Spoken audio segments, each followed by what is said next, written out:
Hello everybody, this is Gareth Cahoon Speaks back here with another video. I'd like you to hit the subscribe bar, give me a thumbs up if you like the video, or hit the notification bell to be notified when I post my next post. Or otherwise you can donate to my ministry and the charities that I support at garethcahoon3@gmail.com on PayPal. This one here is about the UK.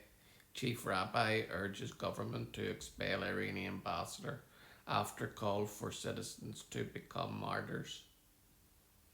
The UK Chief Rabbi Sir Ephraim Mervis has urged the British government to expel the Iranian ambassador following a message from the Iranian embassy that appeared to call on British Iranians to become martyrs for the Islamic Republic. The message, which appears in Farsi on Telegram on Tuesday, called on those devoted to Iran to sacrifice for the homeland. Let us all, to a man, give our bodies to be slain, for it is better than giving our country to the enemy, the message read, adding directions to a website to apply. One day after the message was posted, a man stabbed two Jewish men in Golders Green. In London, the Iranian affiliated terror group Harkat Ashab al-Yamin al-Islamiyya, or Hayy, Hayy, as an acronym, claimed responsibility for the attack.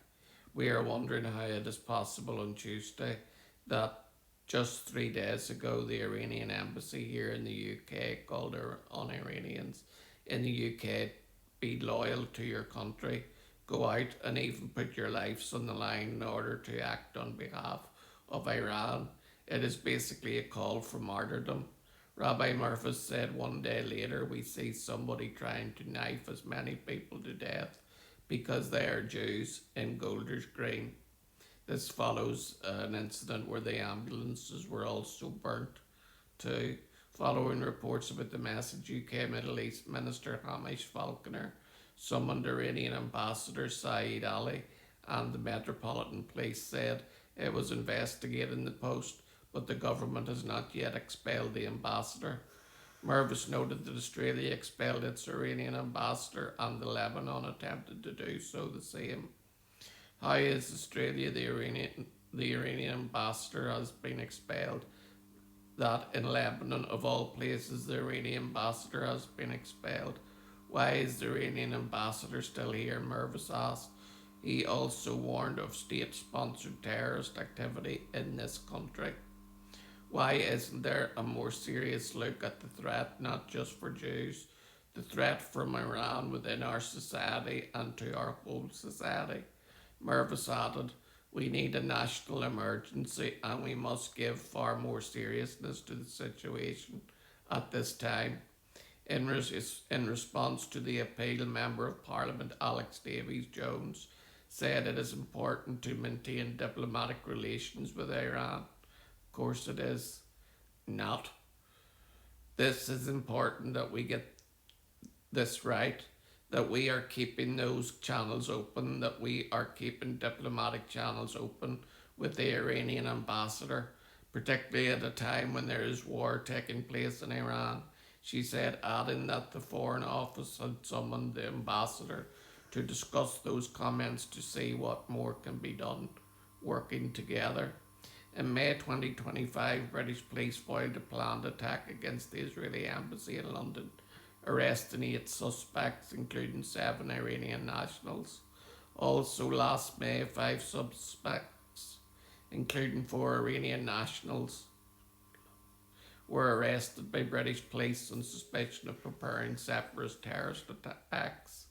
As early as February 2023, British Minister of State for Security Tom Tugendhat said Iran was using criminal groups for surveillance and to spy on prominent British Jews. And I also seen a post where they actually had posted the pictures of a husband and wife who were Jewish and had 2 children, and actually posted the address of their house online. Why do we need to keep diplomatic channels open with Iran when they're a genocidal, maniacal organisation that just has bloodlust and jihad undermine. We should cut off all ties with Iran and not do any business with them until they reform their Islamist ways and come to the table of peace. But this will never happen because the Iranian Revolutionary Guards Corps and the besieged forces are Islamist terrorists in charge of a country. And the British government is pie in the sky if they think that they can keep channels open with Iran. This is the craziness that we get when we elect a stooge like Keir Starmer to run the country. He's running the country all right into the ground. Shalom, Maranatha, and Hallelujah, and may peace reign within the Jewish community, and may it not affect naturalized British citizens also. Shalom, Maranatha, Hallelujah.